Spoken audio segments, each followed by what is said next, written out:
Fala pessoal, eu sou Mauro, economista do Porquê, e começa agora mais um episódio do Economista em Tudo.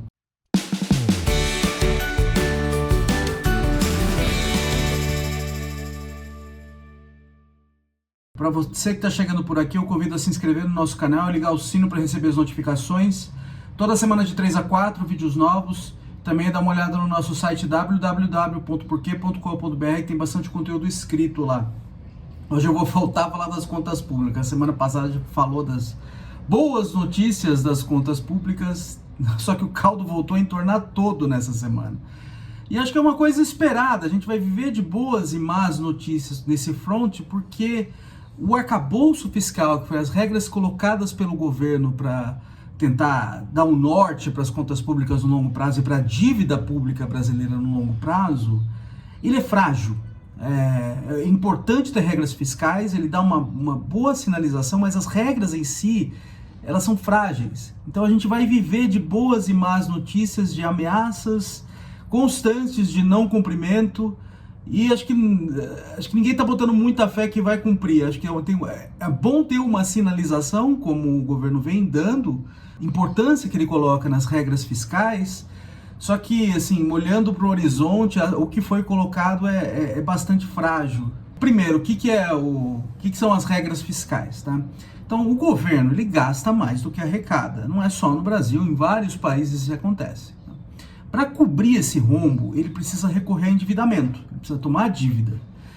E isso ele faz emitindo papéis, tá? Que são títulos da dívida pública. Então, ele vende esses papéis no mercado para os seus credores, com a promessa de que no futuro ele vai pagar essa dívida com juros. Se a dívida tem um perfil arriscado, então suponha, por exemplo, tem um horizonte no futuro, tem uma probabilidade relativamente alta de que o país não vai honrar seus compromissos, tá? Ou que vai ter uma inflação alta lá na frente e o rendimento de quem está segurando esse papel vai ser corroído. Então, se esses cenários são prováveis, os investidores eles começam a pedir um retorno mais alto para compensar esse risco. E aí, no que isso se traduz? Se traduz uma taxa de juros alta. Então, as regras fiscais elas são importantes para dar um norte para o endividamento no longo prazo. Tá? E para isso tem que ter um ajuste nas contas públicas ou uma perspectiva dele, para que você consiga tomar emprestado uma taxa de juros baixa. Caso contrário, a gente vai conviver com taxas de juros altas e também com ameaça inflacionária sempre. Tá? Então, quando você põe regras fiscais, você dá uma garantia ali para os credores de que o teu endividamento não é tão arriscado e você consegue se financiar a taxas de juros mais baixas. Então, por isso que é importante ter regras fiscais, para dar essa perspectiva de longo prazo. O que aconteceu ali até o governo Bolsonaro? Até o governo Bolsonaro, o que dava essa âncora, toda a âncora fiscal, era o teto dos gastos, né, que congelava os gastos do governo em termos reais, tá? Ou corrigido pela inflação. Ou seja, os gastos não podiam crescer mais do que a inflação. Só que ali no fim do governo Bolsonaro, o teto dos gastos foi totalmente desvirtuado. Então ele basicamente acabou, por causa da quantidade de sessões que foram colocadas, não só pelo Executivo, mas também pelo Congresso. Então era ano eleitoral também, e isso aconteceu que o teto ficou cheio de buracos, e ele perdeu a sua capacidade de sinalizar alguma coisa para o longo prazo. Então, na hora que entrou o novo governo, o governo Lula, teve uma indefinição inicialmente o que seria essa regra fiscal e se teria alguma. Você viu um rebuliço ali no mercado, taxas de juros de longo prazo subindo, o Banco Central também com dificuldade enorme de descer o juro, né, porque estava combatendo a inflação e todo esse risco, e toda essa falta de perspectiva, óbvio, vai ter mais dificuldade em baixar os juros, tá? Mas ali, mais para o meio do ano, o governo finalmente colocou a sua meta fiscal. E é uma meta fiscal que agora ela é em termos de superávit primário, não mais em termos dos gastos. Tá? O teto dos gastos era em cima da despesa total do governo. A despesa total não pode crescer mais que a inflação. O teto dos gastos é em cima do superávit primário. O que é o superávit primário? O superávit primário é a diferença entre o que o governo arrecada e que o governo gasta, sem contar o pagamento de juros da dívida. Tá? Então, fazer um superávit primário é importante para estabilizar a dívida de longo prazo. Então o governo promete para esse ano um superávit primário de zero, tá? Com porcentagem do PIB. Só que tem uma banda aí de 0,25% para cima e para baixo como proporção do PIB. Então ele pode estar entre menos 0,25% do PIB ou mais 0,25% do PIB. O que a gente comentou na semana passada foi que a gente vê boas notícias ali no começo do ano, sinalizando pelo menos o cumprimento no início, tá? Ficou ali dentro dessa banda no começo do ano, só que agora já começou a sair notícia ruim, principalmente no mês de fevereiro. O Banco Central já detectou ali um déficit primário bem grande, e além disso, acho que isso é uma coisa que não pode ser pontual, acho que teve um pouco a ver com um pagamento muito grande aí de precatórios por parte do governo.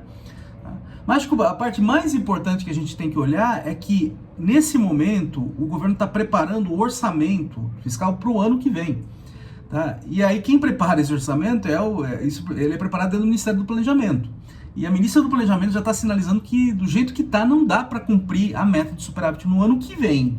Tá? Se nesse ano já não se acredita que vai cumprir, no ano que vem é ainda pior. Por quê? Porque o ano que vem a meta de superávit primário é mais alta. Tá? Ela vai crescendo ao longo do tempo, ela é 0,5% do PIB. Tá? De novo, com uma tolerância de 0,25% para cima e para baixo. Tá? Então, o que a gente viu ali no começo do ano foi um resultado bom, muito em função de um monte de medidas que o governo fez ali, de aumentar a taxação sobre fundos de super ricos, melhorar ali o monitoramento na Previdência para diminuir fraudes. Tá? Mas a questão é que, para conseguir cumprir essa meta, o governo cada vez mais vai ter que subir, vai ter que achar essas coisas em tudo quanto é lado, tá? Para subir a arrecadação. Então, do lado da arrecadação tá difícil, do lado dos gastos também, tá? Porque você tem pressão toda hora para aumentar gasto. É ano eleitoral em 2024, tá? Então a gente já viu ali do lado do Congresso, assim, recentemente no Senado, o presidente do Senado estendendo ali a desoneração de folha de pagamento, né? Então foi feita uma desoneração. Teve uma desoneração para alguns setores que foi dada recentemente, que foi estendida, e isso aí foi dado também para municípios de médio e pequeno porte, tá? Eles podem pagar uma contribuição para a Previdência mais baixa para os seus empregados. Então isso aí é o governo abrindo um monte de receita também. Então tem essa pressão aí para ter mais gasto, para diminuir imposto. Tá? É ano eleitoral, então a gente espera que isso aconteça. E a gente vê do próprio presidente Lula com indas e vindas com relação a isso, não dando assim o suporte para o cumprimento da meta fiscal. Então, toda hora ali o ministro Haddad, que é o mais comprometido com a meta fiscal, tendo que apagar incêndio, tendo que brigar dentro do governo para tentar segurar isso, mas vai ser cada vez mais difícil, dado o cenário aí de pressão para ter aumento de gasto e corte de imposto, principalmente ano eleitoral. Tá? Então eu acho que ninguém acredita muito que essa meta vai ser cumprida. Teve uma coisa muito episódica ali no começo do ano, notícias boas, e o caldo já está entornando, tá? Da perspectiva de cumprir. Tá? Eu acho que é importante ter algum comprometimento, alguma sinalização. O que foi colocado ali no começo do ano, né, parecia bem assim infactível, e aí agora está se revelando com essa cara mesmo. Tá? Então acho que vai ter alguma revisão da meta fiscal. Acho que é questão de tempo quando isso vai ser. Tá? Acho que uma questão paralela que tem a ver muito com isso são as indas e vindas do governo com relação à Petrobras. Algumas semanas a gente até comentou aqui, o governo federal fez uma pressão em cima dos seus representantes lá no Conselho da Petrobras. O governo federal é o principal acionista da Petrobras, né? De forma a segurar, não distribuir lucros extraordinários, tá? Ou tais os dividendos. Então o presidente da Petrobras tinha uma proposta, essa proposta ela foi rejeitada pelo Conselho, e o Conselho ali resolveu distribuir zero de dividendos extraordinários para os acionistas, tá? Isso aí, assim, com isso as ações da Petrobras despencaram, a gente comentou aqui recentemente. Acho que eu comentei, isso tem a ver menos com a falta de distribuição de dividendos em si, mas assim, a sinalização da mão grande do governo ali na companhia, e o governo tendo outros objetivos que não o lucro da empresa, tá? E o que a gente viu agora, o governo está meio que voltando atrás nesse sentido, acho que ainda não está claro, tá? E aí, de novo, a gente vê uma pressão do ministro Haddad ajudando a reverter um pouco essa medida. Acho que tem uma coisa importante, tá? Acho que por trás disso, o que tem por trás disso, acho que um pouco tem a ver para manter o país atrativo a investidores estrangeiros, tá? E investidores em geral, na verdade, né? E assim, dando alguma garantia que vai distribuir lucros, você consegue manter, acho que tem um pouco disso, mas eu acho que o estrago já está feito nesse lado. Acho que tem um motivo maior ainda pro lado da Fazenda tentar manter os dividendos, né, os dividendos, que a distribuição desses lucros para os acionistas, é que a União é o principal acionista da Petrobras, então tem muito a receber em dividendo.